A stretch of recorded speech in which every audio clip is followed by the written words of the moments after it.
Hello, I'm Bob St. Peter. I'm a pediatrician and the former president of the Kansas Health Institute. Today is May 7th, 2026, and I'm in Hutchinson, Kansas to interview Kim Moore. Kim is a lawyer who was the longtime president of the United Methodist Health Ministry Fund here in Hutchinson. Thanks for joining us. It's great to be here. This interview is part of the Kansas Oral History Project exploring health issues in Kansas. The Kansas Oral History Project is a nonprofit corporation that collects and preserves oral histories of Kansans. The series is supported by donations from generous individuals and a grant from the United Methodist Health Ministry Fund. Our videographer is former State Representative Dave Heineman. Kim, I look forward to our conversation. Well, I'm looking forward to it as well, Bob. So we worked together for many years. Yes. Yeah. Tell me a little bit about your upbringing in Kansas and your early history. Well, as it turned out, I kind of spotted myself around Kansas through my years. I grew up in a town called Longton, which is about 30 miles west of Independence, about 400 or 500 people. There were 13 in my high school graduating class, and my early years were filled with fond memories of 4-H, some sports, working in the local bank, which my dad was the banker. I did that for 6 or 8 years. Just all the kind of things I think a rural kid in a small town was able to do. Yeah. And your dad was also a state legislator for a period of time. Yes. He got elected in the first election after the one person, one vote rule came into effect. So he had like 3.5 counties that he represented. And I was his campaign manager. I was a senior in high school, and then he went off to the legislature and left me to pump the oil lease, which was a disturbing event in my life. But I enjoyed politics, always assumed I would be in politics. And Dad, I think, didn't enjoy it so much, but I think he was really pretty good at it. And it may be that partly influenced your decision to get a law degree eventually. But first you went off to I went off to Southwestern College, just 60 miles away. I had not known there was a Southwestern College until the president of Southwestern was at the Kansas legislature lobbying for a program called the Kansas Tuition Grant Program, which was to provide state aid for every Kansas student that met certain income guidelines that went to a private college. And it was started then in, I suppose that didn't get started till 1970, but Dr. Stroll was up there lobbying, and my dad followed him out after the legislative hearing, and we discovered there was a United Methodist College 60 miles from my doorstep. Wow. And I went over there, and they were doing a Model United Nations session that day, fell in love with it. Met a guy named Mike Lennon, who I've always looked up to, and we've become close friends. And so that's how I ended up at Southwestern, student body president a couple years. Really didn't have law school in my heart. I really wanted to teach political science, but for a variety of reasons, I went to Washburn Law School, and I would say I enjoyed law school, but not as much as undergraduate. Yeah. I think professional schools, it's a little hard to have that same level of attachment sometimes. Yeah. And you have remained very engaged with Southwestern College over the years. So I was wondering, so you were student body president. That's how you got involved in the board activity when you were Right. When I left, when I graduated and was headed to law school, I joined the Southwestern board at age 21. That's pretty impressive. And I was there till 1987 when I changed careers and came up here to do what we'll talk about with the United Methodist Health Ministry Fund. Yeah. And after law school, I clerked for a federal judge on the 10th Circuit Court of Appeals. He was nearing retirement. His name was Judge Delmas Hill. He'd been appointed by Truman to the federal district court. Clerking for a federal judge on the 10th Circuit meant that you got to help write draft opinions. Yeah. We traveled within the circuit to hear cases.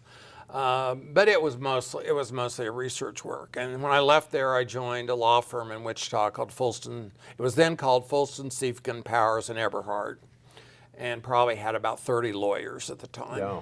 What kind of law did you practice there? You were there about a decade? About a decade, yeah. Well, as usual, I didn't know what I really wanted to do, but thought maybe banking law, since I'd been raised in a banking family. I knew I didn't want to be a litigator. And I walked in, and the next month, the person who did employee benefits walked out the door. And so they said, I think you could learn employee benefits. And that happened at the same time that a law called ERISA, enacted in 1974, was now effective in 1976. So I was immediately thrown into getting about 150 profit sharing and pension plans amended to comply with the new law. Well, that I want to just make a comment about ERISA. That's a great example of a federal health policy that originally had no intention of really impacting health care in the U.S. It was employee retirement related legislation, but as it turns out, has played a major role in how the healthcare system's developed in our country. You're right, but originally nobody paid attention to the fact that it also covered health plans in a skimpy sort of way, but it was real. So I also became interested in tax-exempt organization law. And helped start a number of foundations and organizations. So that was my core practice, and then I'd get pulled off into other things. So was the work you did in the nonprofits, how did that tie into the potential move that you made next? Well, I think it did, and I think the good thing about knowing something about tax-exempt law was that my job at United Methodist Health Ministry Fund was so often going to involve starting up, paying to help organizations start up or expand or even occasionally join together. And it was always sort of helpful to have that legal background. Yeah. So you went from the law firm to the United Methodist Health Ministry Fund. You were recruited as the executive director of that right out of the bat? Well, recruited would be a strong word. There was an ad put out for people to apply, and our bank had gotten into regulatory trouble. This was the 1980s. Interest rates were 18 and 21%. Anything that we made a loan on was worthless. The cattle were worthless. The oil was worthless. The land was worthless. Young, aggressive examiners were forcing you to mark loans to market rates, and we weren't even computerized in our family bank. So I gave 6 years of my life trying to save that bank from the regulators, and I eventually lost in 1992. But that experience made me believe I want to do something that I can be passionate about. And I saw the possibility at the Health Ministry Fund for that to occur. I do feel like God was involved in that decision. I always felt like I'd finally answered the call that I refused to answer before. So I came, I took a 60% cut in pay, moved my family from Wichita to Hutchinson. We had little kids, 3 little kids. I guess we had 3 little kids. I'd been so busy practicing law, I'm not sure how much attention I'd paid, but it was the one time in my life that I took a big risk, and I'm glad I did. And what was it about the opportunity that attracted you there? Well, I've always been a United Methodist, from confirmation. Southwestern's a United Methodist related institution. I'd taught Sunday school since I was a freshman in high school. I'd filled the pulpit on occasion. And I saw the possibility for the church to put its view of the kingdom of God and caring for the least and the lost into practical opportunities through that foundation. And I don't want to say we operated in a spiritual frame of mind, but that was always, I think, behind the board and I as we worked forward. And we'll get into some of the work that you did when you were at the fund. But tell us a little bit about the origin of the United Methodist Health Ministry Fund. Well, the origin story kind of follows the same origin as the Kansas Health Foundation. In about 1984, the trustees of Wesley Medical Center in Wichita, which was affiliated with the United Methodist Church, Kansas West Conference, those trustees decided that they wanted to sell the hospital. And there was sort of this rage going on in the country where you form these foundations from the sale of hospitals. And so they were going to take the existing Wesley Medical Endowment Foundation and put the proceeds in it from the sale to Hospital Corporation of America. There were United Methodists who were not very pleased with this idea of selling our hospital, quote unquote. But through the years, the legal relationship had become less controlling in terms of the church's control of that hospital. So it was an open question whether the church could stop that sale.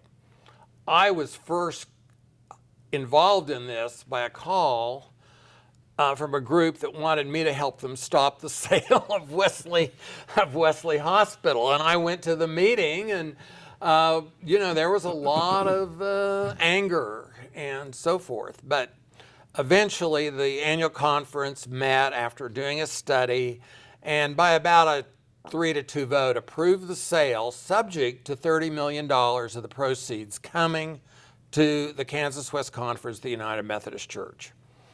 So that money was to be paid out in $10 million increments over 3 years from the Wesley Medical Endowment Foundation. Okay. I don't know that tracking all this money is any real importance. Yeah. But for years, the Kansas Health Foundation would claim that the United Methodist Health Ministry Fund was their largest grantee.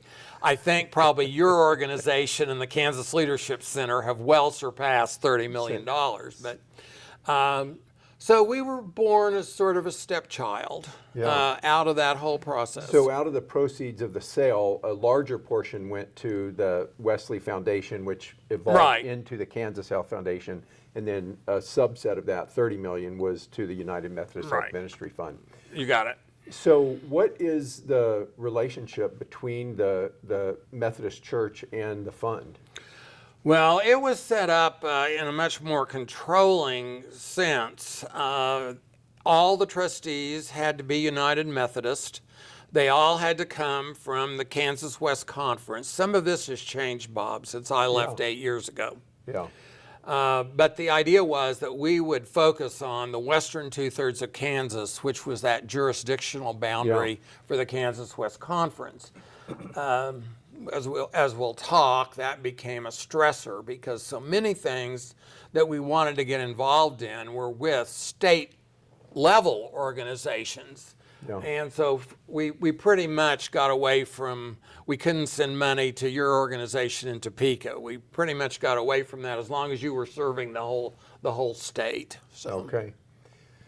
And when I think of you were there 30 years, a little more than 30 years. When I think of you and the United Methodist Health Ministry Fund, there are a number of really important topics that jump out, including oral health, the safety net, rural health, access to care, early childhood in particular, and intergenerational issues, hospice care, your work with the church, and your role in supporting mentoring programs. So I'm going to come back and walk through. It may show that we weren't very good at having a narrow enough focus. I don't know. Well, you were there a long time, and you touched on really important issues and played an important role in Well, we in didn't all move of these. year by year. Those moves were always after 5 years or 10 years.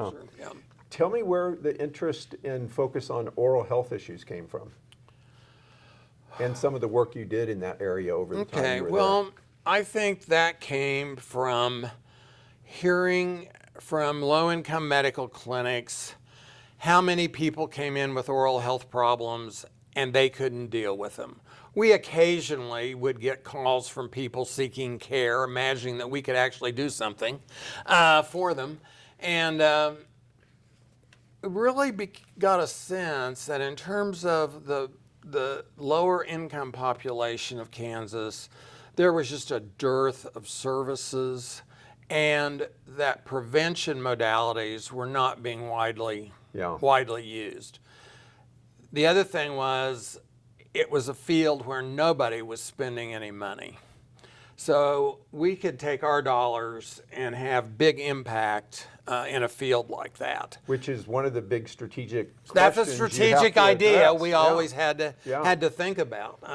You know, if you think about how do you move health care with $3 million a year, or how do I eliminate poverty with $3 million a year? But it's just pretty hard to come up with good strategies that are. But with oral health, there was sort of a hunger to get something done. I remember a thing, I think I remember the name right, the Kansas Mission of Mercy. Yes. Where you would bring volunteer dental care providers to certain locations and advertise them.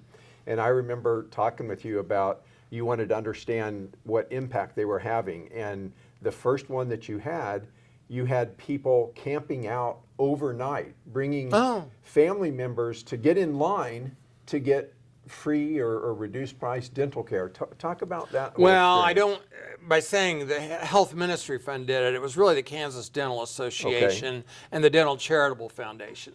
We put money into that to get the mobile equipment that they would need to conduct that. And because we had our own internal oral health initiative committee that had many of these dentists on it. And so I found myself personally engaged with these kind of activities. Yeah. And I remember either the first or second one, I can never remember if Pittsburgh or Garden City was first or second. But at the Garden City one, my assignment was to let people in the gate. And at 4 o'clock that morning, people were at the gate to get in, and the program wasn't going to open until 7 or 8. And it was snowing hard. It was an absolute blizzard-looking western Kansas day, and those people were lined up to get in there to get that dental care. And I remember shutting the gate and turning dozens of people away. Wow. And one other story that a lot of times people in philanthropy, first of all, they get disconnected from what the real world is. But secondly, they don't see how their money actually does the good. They get written reports that people tell them the wonderful things that they're doing that use your money. But I would go to these missions of mercy and work them, and eventually had groups from my church coming and working at these missions of mercy. We were down in southeast Kansas, and I watched a young man from Thayer, another little town down there. I immediately could sort of identify with this kid, and he came in the first 2 days with family members, shepherding them through the process. And it was kind of a process, getting them in line, getting them, comfortable, whatever, grandmas, brothers and sisters. And the last Saturday morning, he came through, and I had talked to him every day. And he was going to start at Washburn University in the fall. And on that Saturday morning, after he had been through the dental services, he smiled at me, and I realized that was the first time the kid had smiled. He had been maintaining the hard lips that cover up the fact that he had rotten front teeth. And I guess I knew then we were doing something that mattered. And while the service delivered from those missions of mercy was, 600, 700 people, here we are dealing with a statewide crisis, what happened was they created so much public and political attention to the dental problem that, it got to the point where every year the legislature would say, well, what could we do? What could we do to make this better? It was an incredible moment. And I think a lot of it happened because of that publicity about how many people lack dental We're care. waiting in line, Waiting and in line. snowstorms and everything else. Yeah, Driving Well, hundreds of miles. I'll tell you that I remember that period of time, and it really was the work that you guys were doing along with the Dental Association and others to elevate oral health as an issue. And you dabbled a bit in water fluoridation as well. Maybe you want to skip that chapter. No, we'll hit water fluoridation. I would say probably, as I look back, it wasn't by any means the biggest mistake the Health Ministry Fund ever made. I don't think it was a mistake. We increased the level of water fluoridation by about 9% of Kansans. We won in a few. We lost very publicly in Wichita and McPherson and Hutchinson. The Hutchinson thing really stung. I can't deny it. It was just really hard. It was close too. It was like 48-52 or 51-49. Yeah. But that was a piece of it. But the other thing, we funded sealant projects. Sealants were being underutilized, and so we literally dentists or other hygienists eventually would put a hard plastic seal on the cracks in your teeth in the back to keep them from getting cavities. Yes, sealants. And they weren't being used. They weren't being reimbursed adequately by Medicaid. Many dentists just didn't do it. Yeah. And so we made a push to get more kids in, and we literally paid dentists a set amount, $50 to put on sealants. They'd have a campaign. They'd do 100 kids a day. Public health departments, schools, whatever. We had those for 2 or 3 years, and then we convinced Medicaid to pay better. And I think the evidence that the sealants reduce the number of cavities kids get is very strong. Right. Yeah. And then you pick up on fluoride varnish, which was a harder problem because nobody was doing that. I mean, the idea that oral health disease is really a bacterial issue. I'm sure they knew that, but they tend to treat it like you ate too much candy. Yeah. What we didn't understand back then was the connection to chronic inflammation in the gums. Yes. With lots of things like premature birth, heart disease even, that are associated with that chronic inflammation. Right. Well, I give the fund and you and the work that group did tremendous credit for raising the profile of oral health. And Oral issues in Health Kansas Yes. became a coalition that I think has continued to do good work with the ups and downs of policy in Kansas. Yeah.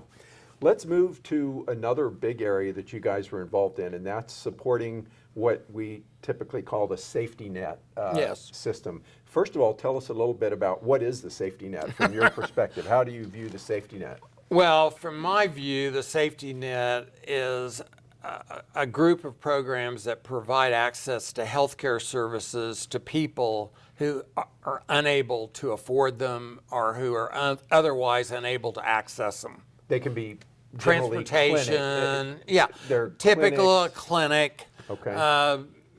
We start with the free clinic, and you move up until you're a federally qualified health center. And you're getting the government grant and the sophistication and the demands move up. And when we started in 1988 funding some of those programs, I noticed I was reviewing this the other day for something else, and their productivity would be 500 patient visits a month or 600 patient visits a month.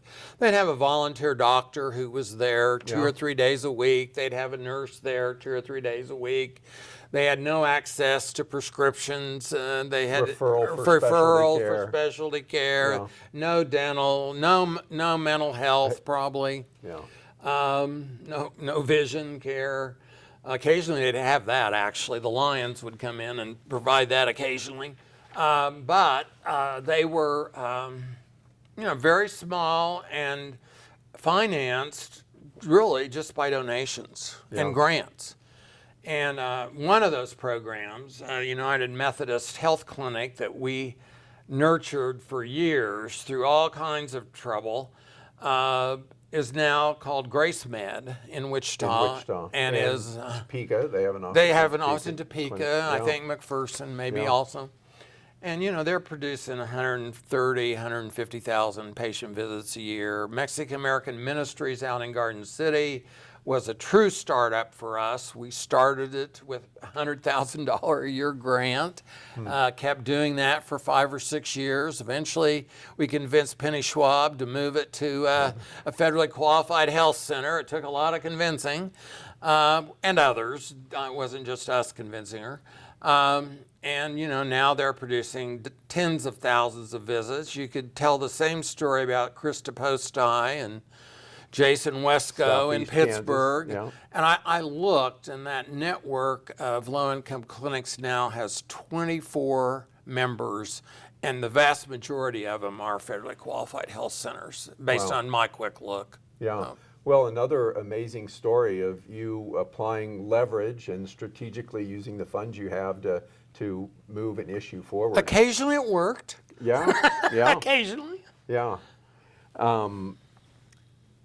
One of the things well, this may come up multiple times in the conversation, but Kansas has not expanded Medicaid yet. We're one of 10 states that hasn't expanded Medicaid.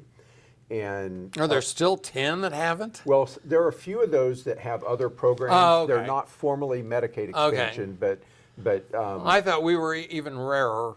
so, yeah, it depends on if you're looking at some of those state-specific programs like Wisconsin has, things like Okay. that.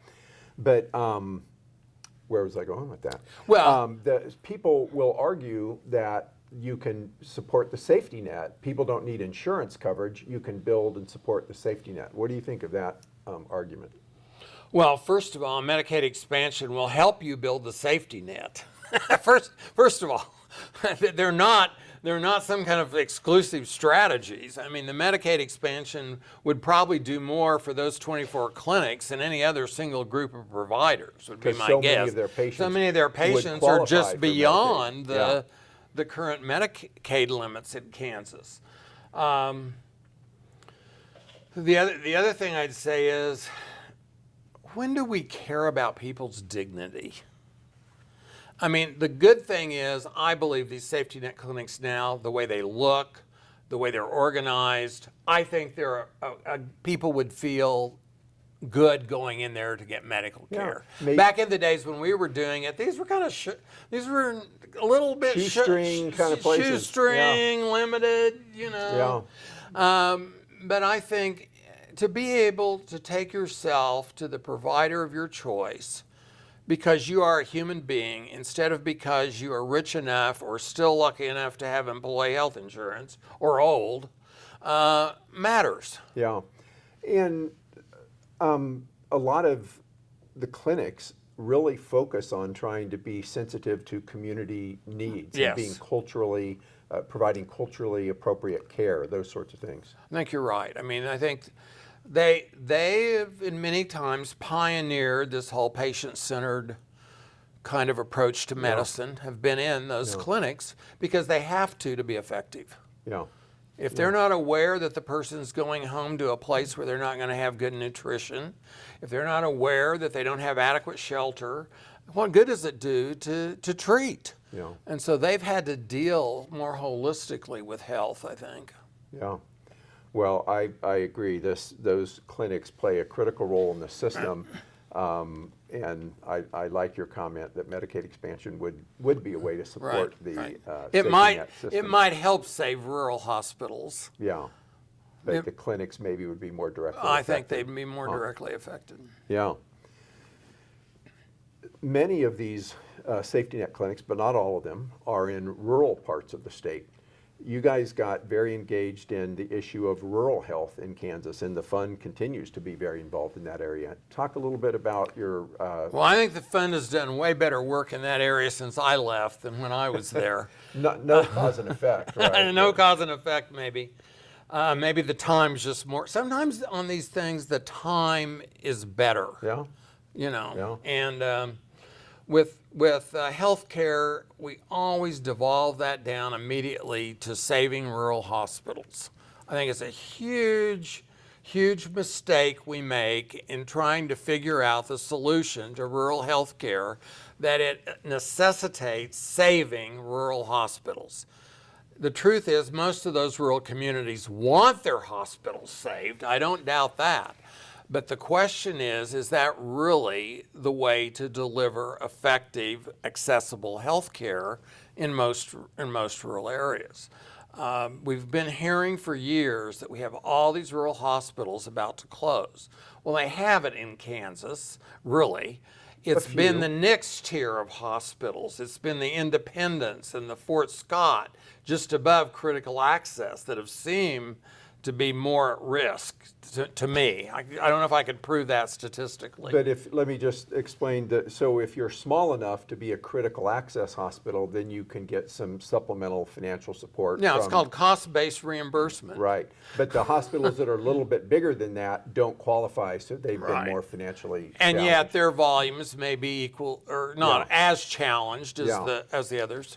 You know, I don't disagree at all with your observation of, is the hospital really the linchpin of what these communities need? But we were talking to someone, Benjamin Anderson, and there are some very innovative hospitals in rural communities that are engaged in a broad set of activities that support community health. Right. And I think part of the issue has been to determine what is a model hospital for rural areas based on the size of the community. Yeah. And the critical access hospital model really worked well for several decades. But as we've continued to have rural population shrinkage, the volumes have gotten very, very low. It's been very hard to access specialty services in those communities. Yeah. And many of those hospitals around the state have 1 or 2 patients a day on average in their hospital. Yes. Yeah. And yet the Medicare reimbursement will permit that at some level. Yeah. I'm sure it's still tough, very tough.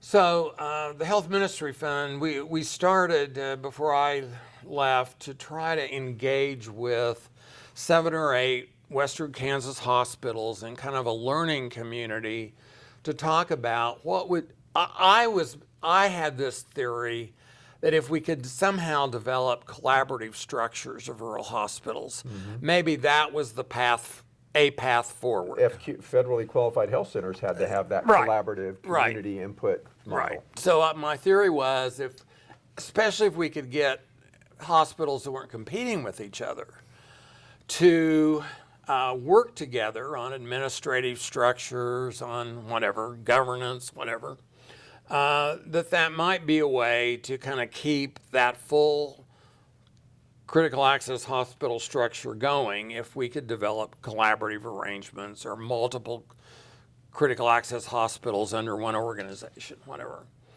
That was not going very well when I left the fund.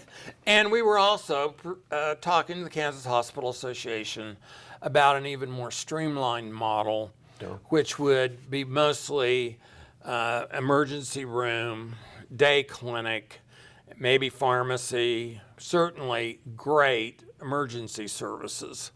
That would be the critical element so that people could be moved upstream easy and quick. And that came to happen, I think, with the Health Ministry Fund's leadership post me and the Kansas Hospital Association and our legislative delegation. And they have that available, and I think a few hospitals have taken advantage of that. Yeah, that's great.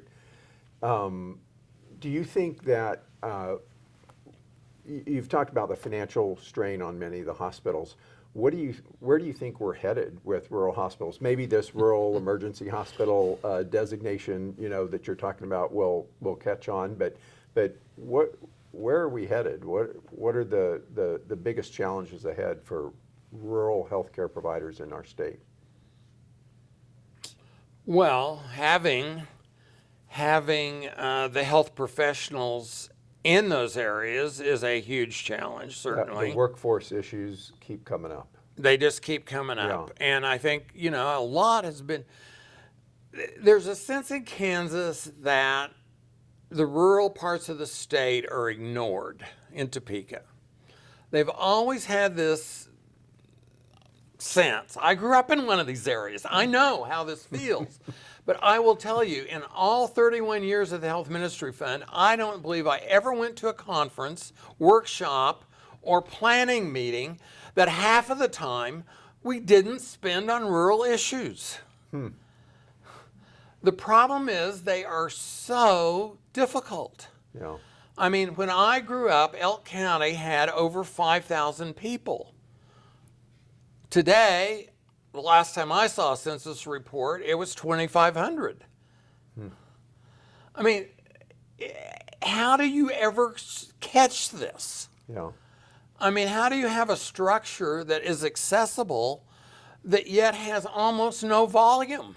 Yeah. That's the question we keep having to ask. And I think telemedicine is going to come in. I think better emergency services are going to be essential because we're going to have to move people more miles.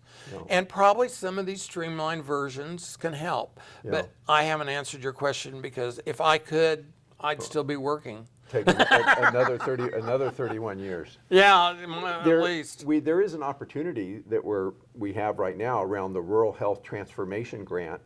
Yes. On one hand, the feds cut several tens of billions of dollars from reimbursement to rural hospitals, but they did supplement a $50 billion amount Right. to try to support the transformation of healthcare in rural parts of the country. So I know Kansas has been very engaged in putting together a proposal, has Good. a couple $100 million to work with rural providers around the state, and I'm sure that the fund is still involved in that work. In fact, I I'm know sure they are. I'm sure Yeah. they are Yeah. involved in that. Yeah. Okay. It matters too if a whole gob of your board members come from rural areas. Yeah. Is that so? The board of the fund has typically had a lot of rural. I would have to admit, I don't know why I'm doing this on tape, that I was always sort of skeptical of our ability to save rural hospitals at the Health Ministry Fund, because giving away $3 million a year, I didn't see how I was going to turn that boat. And the only way, I think, is the way that the Hunt Fund has continued to work, and that is advocacy around new models and new reimbursement Yeah. techniques. Yeah. Because going in and trying to, the fact that they'd like to have a new X-ray machine, and we just couldn't, we didn't have that kind of money. Yeah. Yeah. It's a lot of money in one way, but in the context of The whole problem- Medicaid or Yeah. Medicaid budget, Yeah. it's what they say, a rounding error. Yeah. So we've talked about safety net and rural health, sort of stepping back even broader picture than that, thinking about healthcare reform and sort of the healthcare system. Tell me about the work that the fund did over the years in that area. Well, now we'll move from successes into something else.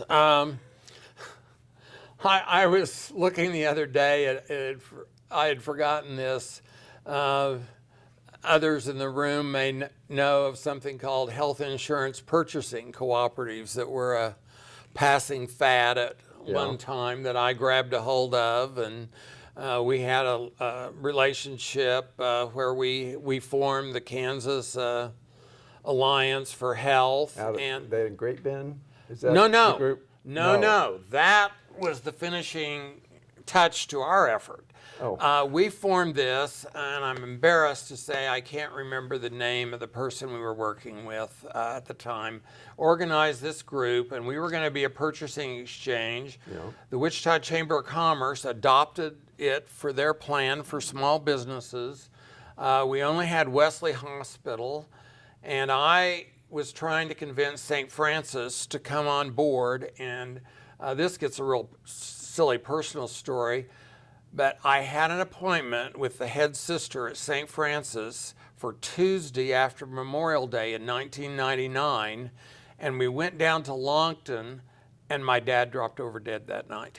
Oh. And I never had the appointment with, because then there was some kind of federal money coming to Kansas that Sandy Prager was running through, and instead of choosing us, she chose the group in Great Bend to be the state health purchasing alliance.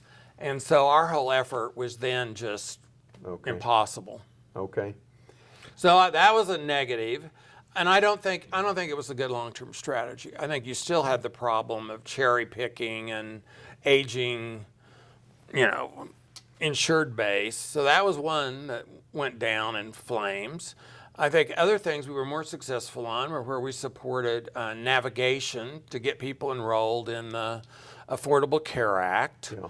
I think that ended up being a pretty successful endeavor.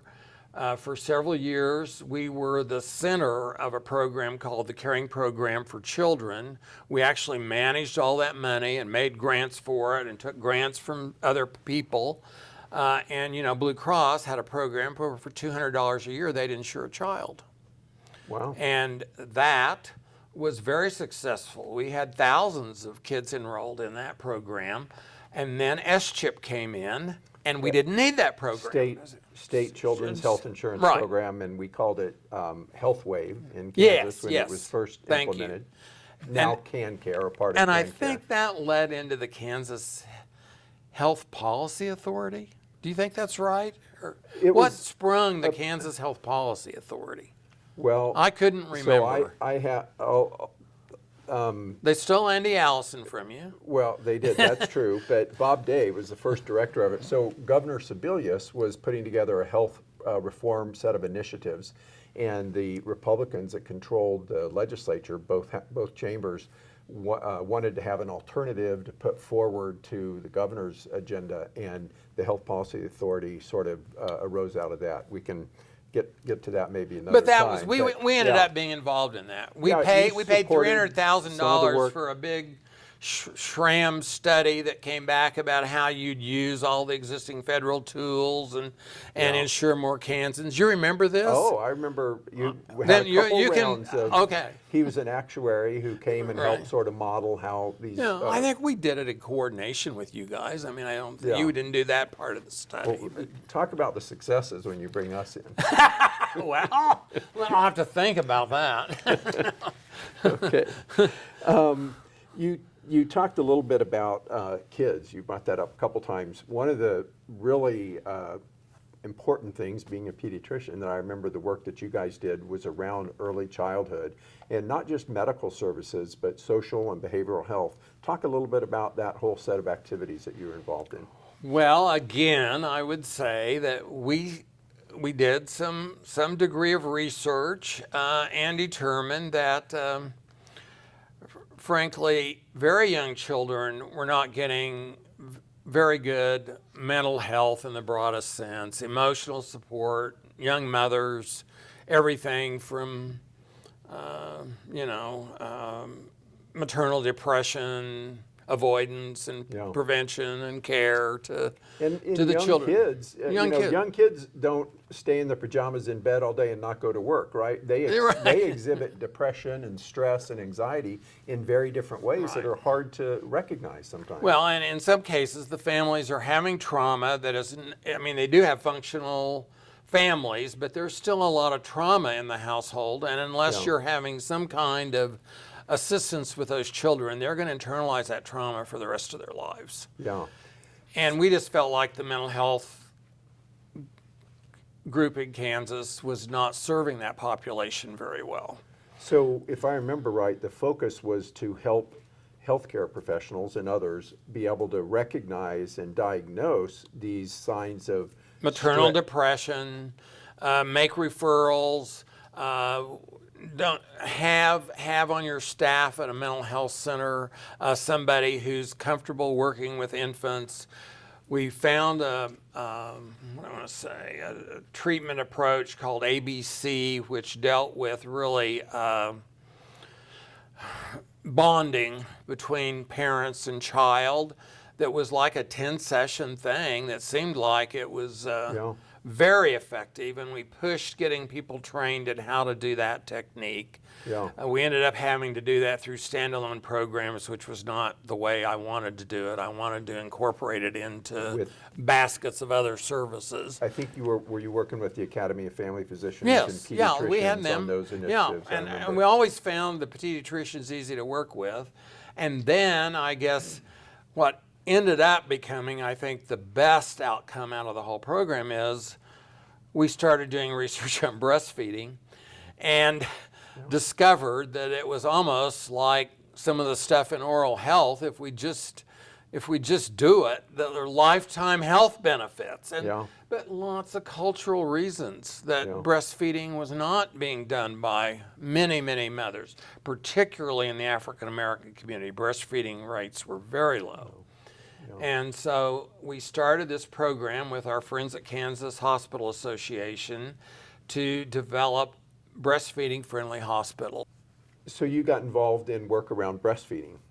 Yes, and one of the better strategies there was to get hospitals more engaged in preparing moms to breastfeed when they took the children home.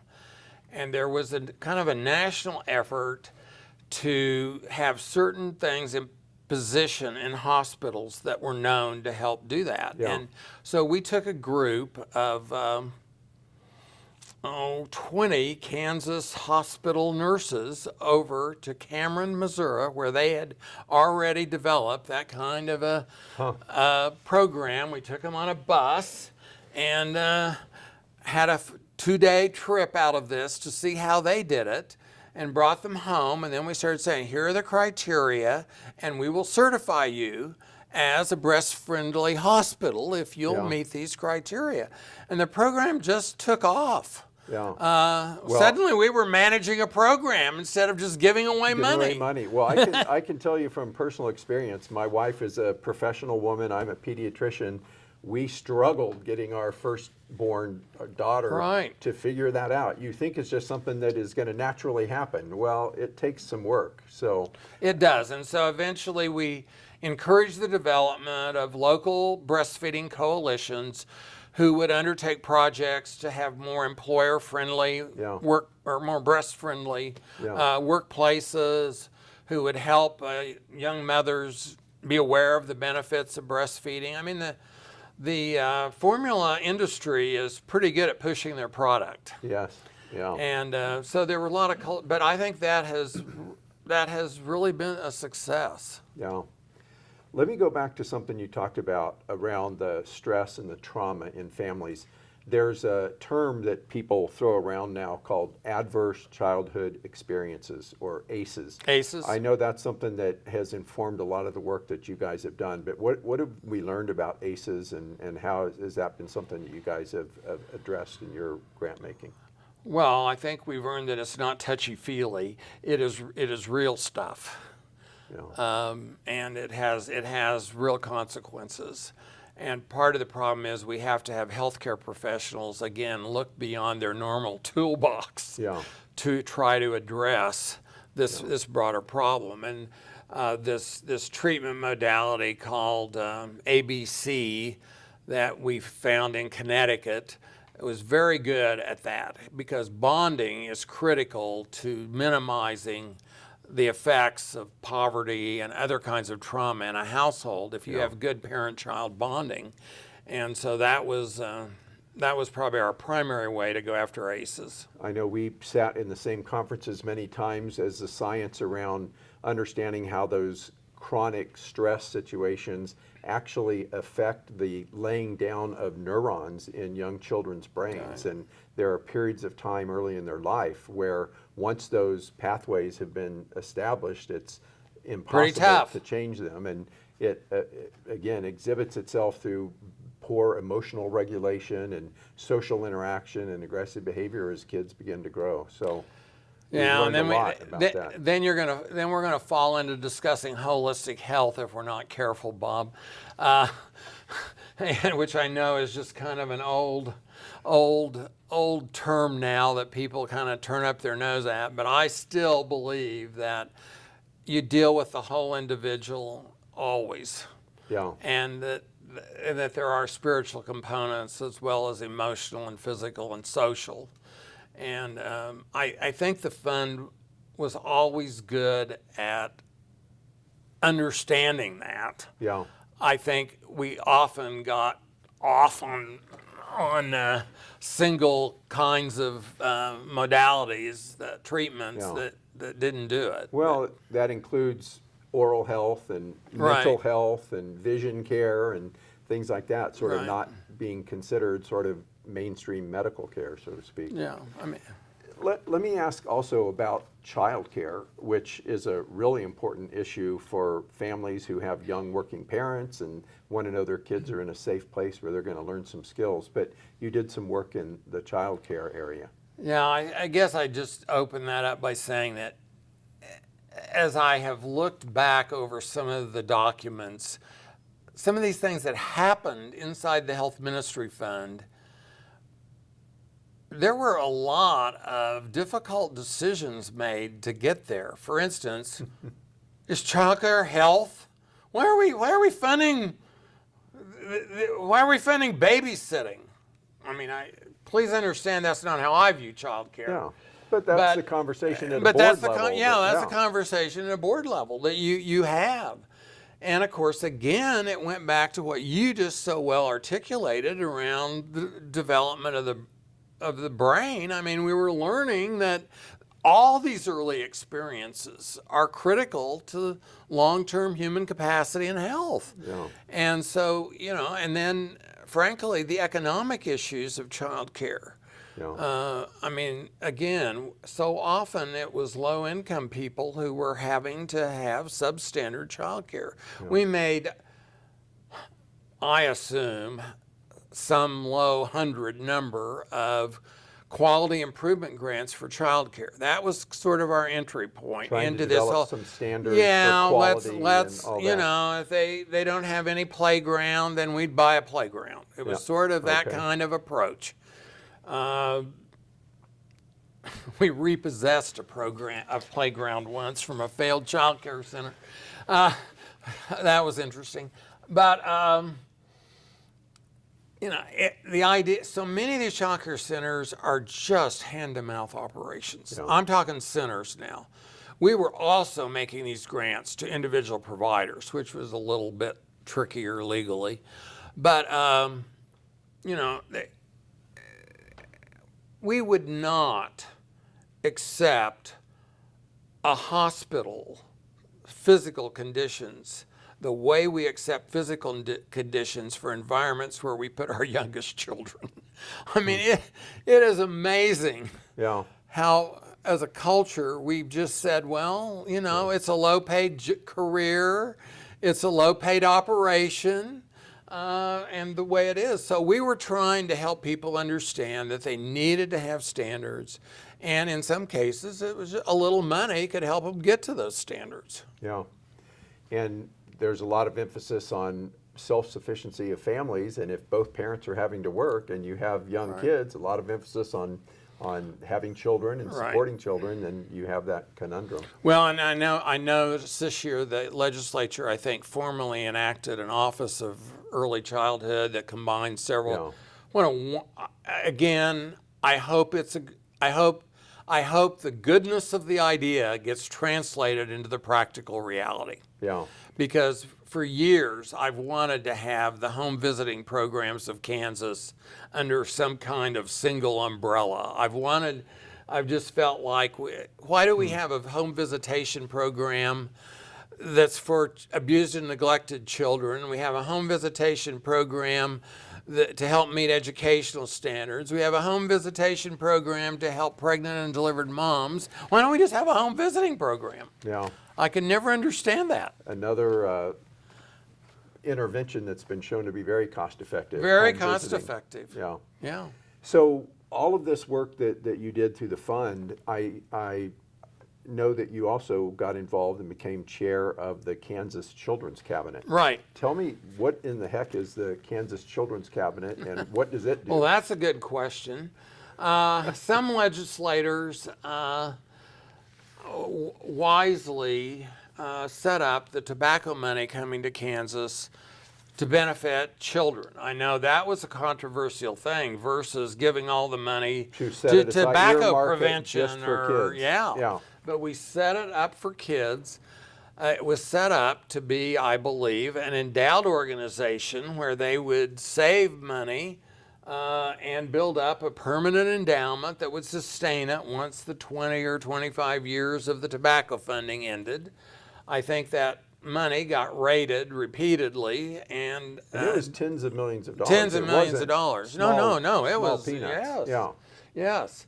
And so today it is really not operated on an endowed basis. There's very little in the endowment. It operates on what hasn't been raided out of the tobacco settlement, as I understand it. Yeah.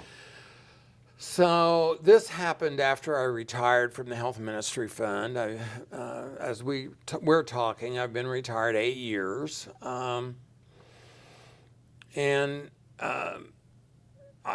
what has happened is that it has become sort of a ongoing funding source for a number of programs.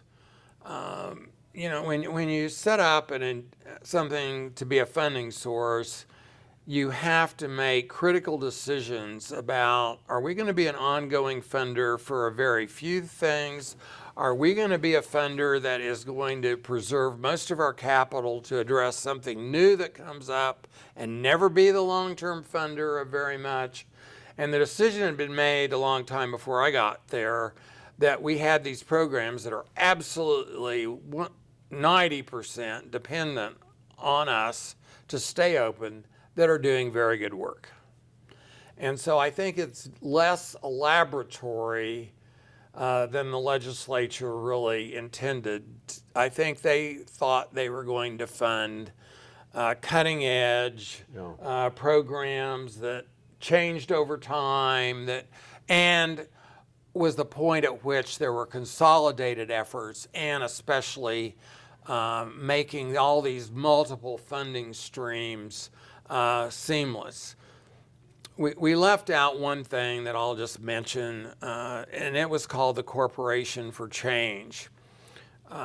And the health fund, it was at that time, Bob, really, where the health fund really got into children's work because of some of our friends at the state level who had conceived of this idea of all these disparate funding streams are not being effectively used.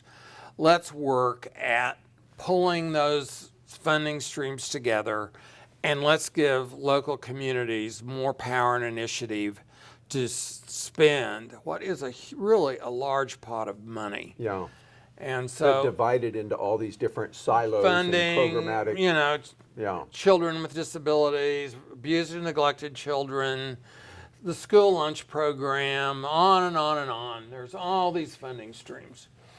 And I really bought into that because at the same time there was a movement around the country to have a one-stop shop for services. The belief that would improve access, would improve people getting the totality of assistance they needed versus all this.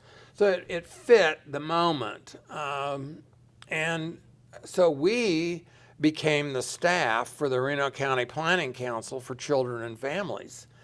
And for 3 years, I turned out a Reno County children's budget where we had gathered from every agency, state and local, the money coming to Reno County being spent where Hutchinson is located. Reno County was being spent. And my administrative assistant, we had three of us on staff at the time, but she was so glad when we quit doing that. It was a huge, you would have just laughed at things I did because I would have to say, well, I think about a third of this is for children, or, I had to make gross decisions. But you got aware of where the money was going, which was part of this whole corporation for, let's at least know where the money's going. And regrettably, the political winds changed. And I was at a conference when the question was, well, we need to take the school lunch money and feed people. And I immediately knew we were dying in the water. And immediately the educational establishment just lost they had always been suspicious of this. This combining of money was not to their liking. And so that whole effort went away, which I hated. But we spent a huge amount of human effort. Not so much money, but human effort and we offered we announced that one half of our grant money would only be spent on projects consistent with the Corporation for Change. Well, that concept of streamlining programs and funding streams to reduce some of the inefficiencies of having so many redundant structures and stuff is a popular one, but Isn't it it's hard. appealing? Yeah, but it's very difficult, as you found out. Right. Another big part, I would say a big part of the work that you guys did was with congregations themselves, both with the members of a congregation and the clergy. Obviously, or I'm assuming that has to do with your connection to the United Methodist Church. Yes. But talk about that as a grant-making area. Well, it was always an area of promise and problem, from my view. I believed that there were great possibilities for people of faith to express their faith in service to others in the broadest sense of health ministry. I didn't think it was Not a just small vision. not just, but sort of the idea when I first came into the Health Ministry Fund was that health was medicine. Health was equals medicine. Yeah. And so the church, what they'd traditionally done was start up hospitals. Yeah. I mean, that's how they had addressed that Yeah. whole issue. But we sort of believed that social health, emotional health, helping people get access to physical health, many of those, and prevention, could be things that people of faith could, without being a trained professional, help with. Yeah. That was the concept. I remember going to a conference that you put on at Southwestern College. That's a good place. You had ministers from all over the Methodist conference, and you invited some non-Methodist religious. We were folks. that open. That's You good. were. That's good. And I went with my the pastor of my church. Really? And yeah, it was a whole. I remember the meeting. A 2 or 3 day meeting where you were trying to educate pastors from around the church on this concept. Did they get the message? Did they pick it up? Yeah, some did. Today, the conference has their own minister of health who assists as an advocate ministers with their health issues. A fully ordained person. She happens to attend my Sunday school class that I teach. And so, I mean, the whole idea that that clergy health needs unique attention. I fought that for a long time. I will admit that and it comes with the history. When the Health Ministry Fund was formed, they stood up on annual conference to get it approved and listed all the things the Health Ministry Fund could do with this huge amount of money it was going to receive. I wasn't at annual conference, but I've read the report. And one of the things they said was they could pay for clergy health insurance. So one of the battles that I faced, it went on for three years. The bishop came and asked our board, the bishop was a member of our board, and asked our board to commit $500,000 a year to paying for the clergy's health insurance. And my board, by more than a 3/4 vote, said, no, thank you. And that battle went on through 3 votes, and they got shot down more and more every time. Because we knew that once we got into that thicket, it would just consume us. Yeah. And so...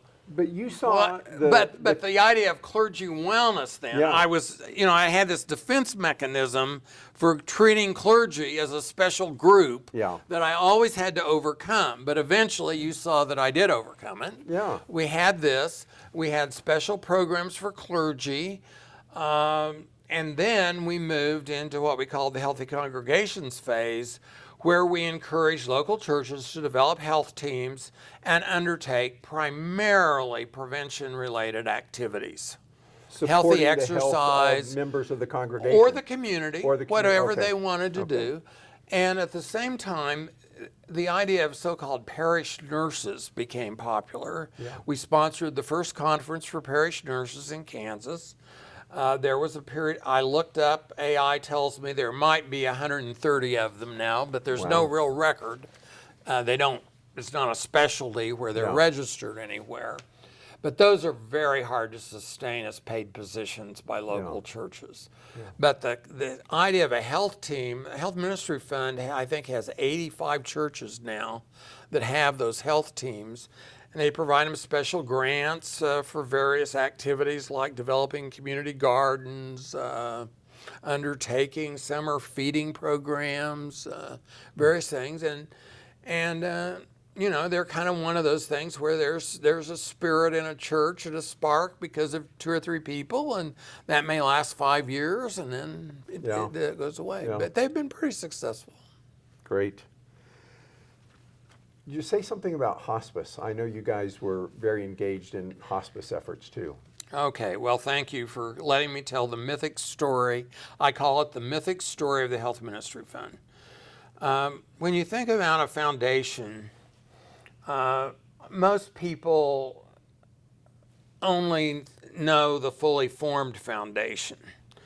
When the Kansas Health Foundation came into being, that was the start of a whole different kind of philanthropy that had never been in Kansas before. So instead of what we might call responsive grant making, where you just say, tell us what you need and we'll see if we are interested. Yeah, a charity almost. A charity Yeah, kind of charitable funding, right. activities. And partly the idea that the foundation isn't able to conceive of a future that it wants to have happen.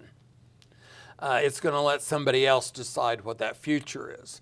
Well, Kansas Health Foundation, from the very beginning, decided they were going to create a biomedical research mecca in Kansas, and they were going to do that and made a bunch of grants. That was their early vision. That they found out they probably weren't big enough to do that, and Kansas was going to be difficult to have that happen, I think. So for us, when we opened, I knew nothing. I mean, I'd helped form foundations. I knew about them. But, you know, we opened the door and people started sending us letters of inquiry. I had 49 waiting for me when I walked in the door. And most of them were from United Methodist groups who wanted $1 million or they wanted to make sure they asked for enough. And I thought we were giving away $1.5 million a year, 5% of the corpus. But, you know, they thought we might just give it all away and go out of business, I guess. So I look back at some of those early grants we made and I just shudder when I was doing it the other day. And there was a slow learning process. So at first we get all these applications come in, then we start thinking, because we're funding mostly throughout the whole state, but particularly in the West, well, when that CASA program came in and asked us for money, we gave them $5,000 a year for 2 years.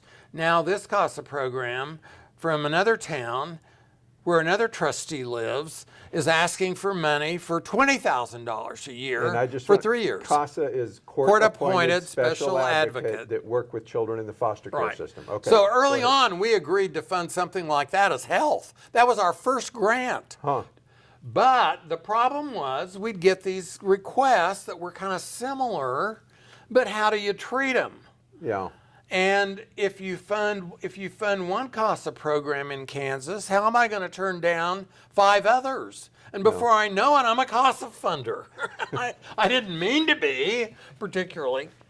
So what the lawyer did, me, was I would develop a funding policy. When we'd get 2 or 3s, and I'd say, this looks like the way we could spend money most effectively and still maintain money, so you have a decision to meet new opportunities. So we're going to pay for Compeer half of, if we're going to start a Compeer program, we're going to pay all of their budget the first year, most of their budget the second year, whatever. So it was all written down.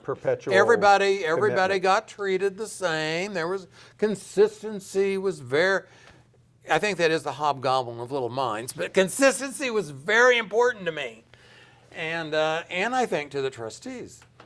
So we got a very few requests to fund hospices, and this was in early 1980. This was in 1989. We'd been in operation 2 years. So there wasn't a lot of conversation going on around hospices prior to that. No, we'd finally gotten a couple of requests. My grants committee chair for the first 11 years had been an executive director of Reno County Hospice. She was a nurse. And so I was always getting on to her for conflicts of interest. Anyway, that's not quite true. But so we got these requests, and they were, would you give us $3,000 so we can deliver pain medicine next year? Or would you give us $5,000 so we can pay for this nurse to drive out to these 2 adjoining counties for hospice? These hospices tended to be a very part-time person or totally volunteer who depended solely on donations. Well, my grants committee chair knew that there was something called the Medicare hospice benefit. But to get the Medicare hospice benefit, you had to be a certified provider. You had to meet certain standards. And a part-time nurse with a clergy person who tagged along once in a while wouldn't quite meet those reimbursement standards. Yeah. And you wouldn't have the administrative capability to file the bill anyway. Right. So some of the hospice leaders, there were 4 Medicare certified hospices in Kansas. I think they were all in Northeast Kansas, but I could be wrong. And so they wanted to form a state association, and they wanted to move Kansas into the Medicare certified hospice column in a big way. Yeah. They thought people all over the state should have hospice care when they're dying and have bereavement care after the death. Yeah. And so we started talking to them, and we listened to them. And so I wrote a funding policy. And the funding policy was that we would pay, I don't know that it said how much, but we were thinking $100,000 or so, to start up or expand existing hospices into regional Medicare certified programs. Because I did not believe that we could have 105 Each county. Each county having its hospice. They would never have the volume. Yeah. They would never, they just wouldn't be able to support themselves. So we announced this. The state association, we give them a fairly big grant, $300,000. That was a big grant for us to help hospices make this move. And I got no applications. No, a year. A year went by, and I had no applications. This wonderful thing we were prepared to do. So I talked to a woman named Donna Bales, who ought to be given sainthood. And Donna said, well, they just don't think they can do it. They just don't see how they can't get the person, if they have to cover 3 counties, they can't possibly get the person there within 30 minutes the way Medicare requires. They can't have this full range of, palliative care that you've got to deliver. There's no way they can do it. And I said, well, is nobody in a rural area doing this? She said, oh yeah, they're doing it in all kinds of other places. I said, well, where are they doing this well? She said, the entire state of Kentucky has every acre covered with Medicare certified hospice care. I said, okay, pick 10 or 15 people, and we're going to fly them down to a town that she knew near Louisville, Kentucky, and we're going to have a 2 or 3 day seminar on how you do this. And so we loaded up these people who were, volunteers and part-time and people who loved their work, and we took them down to Kentucky. And the first 2 days, they were just going, well, we've heard all this. We could never deal with the paperwork, never be able to do it. The last night of this seminar, we have a panel, 3 local hospice leaders. The third one says, how wonderful and what it's meant to the people in this poor, low-income area to be able to have their dying people taken care of and to be able to receive consolation, good pain management so they're not dying with pain. And where was this? In the Appalachian Mountains. And we, in the snowstorms, we go up the mountains, we go down the mountains, we go through the passes. We get there in 30 minutes. And it has changed the lives of so many people in our part of the state to have that service. Come back, the applications came in. How could they argue that in Dodge City they couldn't drive over a flat piece of ground for 40 miles and get the nurse there? And literally, within a year, we had started about 8 hospices. We had expanded several others. And we had every county in Kansas at least claimed to have hospice care. The National Hospice Association gave us the Funder of the Year award nationally. And that was a pretty heady stuff for a little foundation guy, 4 or 5 years in. But that changed the whole direction of our foundation, because from then on, we could conceive, hopefully with people who were well into the field we were talking about, like the hospice leadership, of what a future might look like, and we could say, that's what we're funding toward. Wow. Well, that's our mythic story. That one's in the victory column. That was a victory. Yeah. And I feel like oral health was in the victory column. Yeah. That's Yeah. awesome. So, 2 sort of overarching things I want to ask you about. You've mentioned Kansas Health Foundation, the fund, other foundations. Kansas has a lot of health foundations. And at one point in time, I believe that we had, on a per capita basis, more philanthropic dollars, health philanthropic dollars than any state in the country. A couple other states now have had big conversions and stuff. But hard to beat those billion-dollar ones. They're out there. Yeah. But tell me about the role of philanthropy and your engagement. And you were also on the board of the national organization of health-related philanthropies, Grant Makers in Health. You were on that national board for several years. That was some of the most fun I ever had. I looked forward every year to being to the Grant Makers in Health conference, because when you're doing this, you're sort of isolated in a way. And it was just so important to me. And we always took board members with us to the Grant Makers in Health, because I sort of like to grade myself. I sort of wanted to know, how are we doing? We're small, we're dinky, but how are we doing with what we have? And so, I jotted down Kansas Health Foundation, formed in 85. We were formed in 86, 87-ish. Wyandotte came on in 97. Yeah. That was not much of a change in the environment, because they only funded in Wyandotte County. Right. So really, from 1986 until Sunflower. And all of those were hospital sales All of them, until Sunflower. And that was that came out of the attempted sale of Blue Cross and Blue Shield of Kansas. They set up. That may be when I first met Joan Wagnon and Kathleen Sebelius, was when we funded a little grant to oppose that merger. Anyway, the Reach Foundation in 2003, the now Health Forward, Greater Kansas City, I think maybe 2003 as well. Yeah. But for 13 years, from 87 to 2000, we were the only funder for healthcare in Kansas, because the Kansas Health Foundation would not fund healthcare. Healthcare services. Healthcare services. Right. And they made a big deal about that. Their program officers, if I'd call over and say, would you guys want to join us? And say, oh, no, we don't do healthcare. Yeah. They only did health. And that did not include healthcare. So we had lots of opportunities. That changed some when Sunflower, which all the others are bigger than we are, but Wyandotte. And so that changed.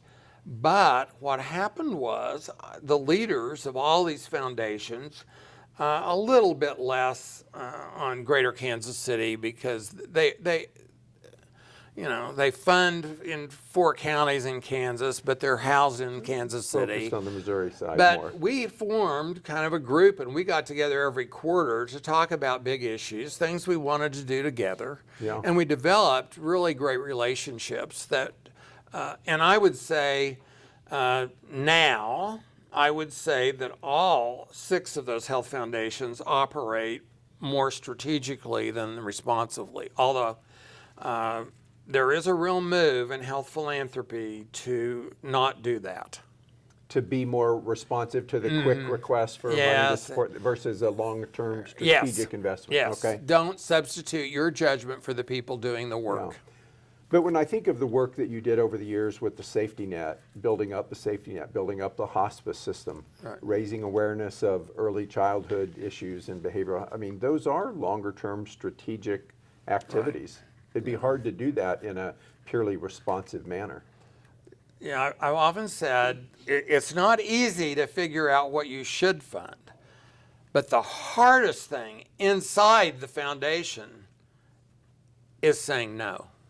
You And if you don't have really strong guardrails around what you're doing, things will just be dissipated.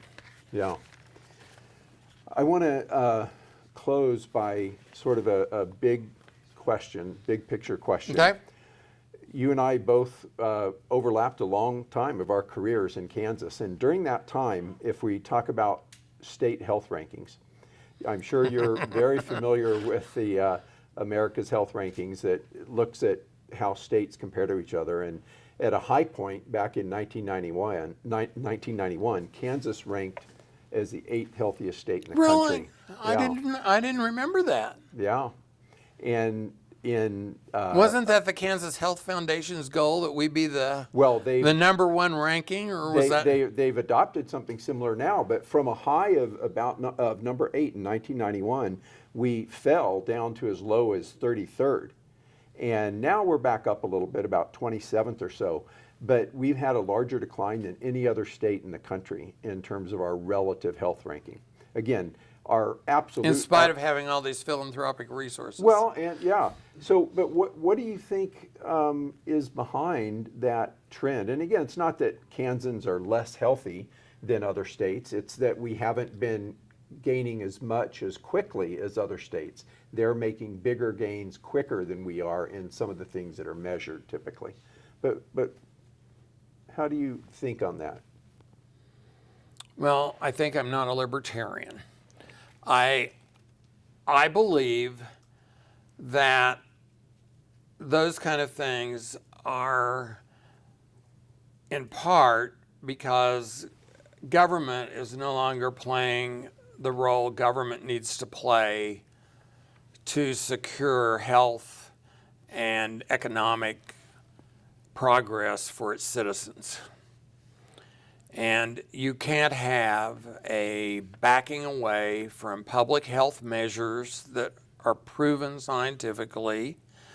You can't have the continued underfunding of those institutions that are dealing with the difficult human problems in our midst.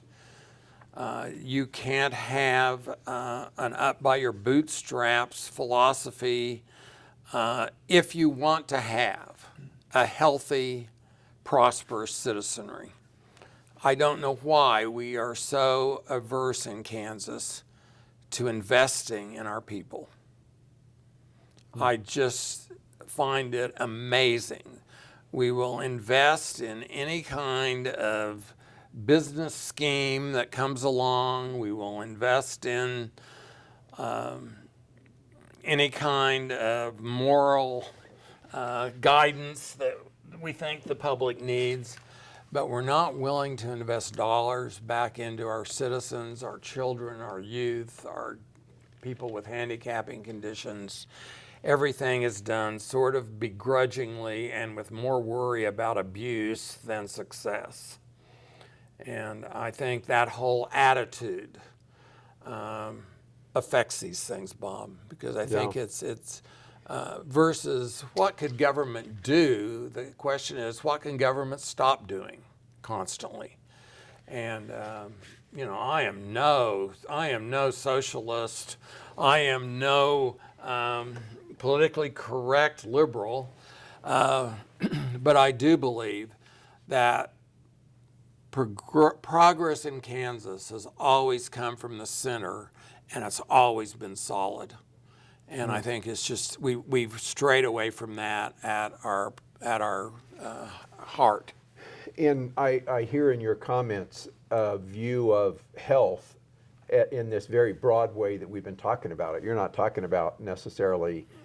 Well, we're Hospitals spending or on the KU clinics Med or- Center. No, Yeah, not at yeah. all. You're talking about all these community, social, family, education, opportunity sorts Yeah. of supports. Yeah.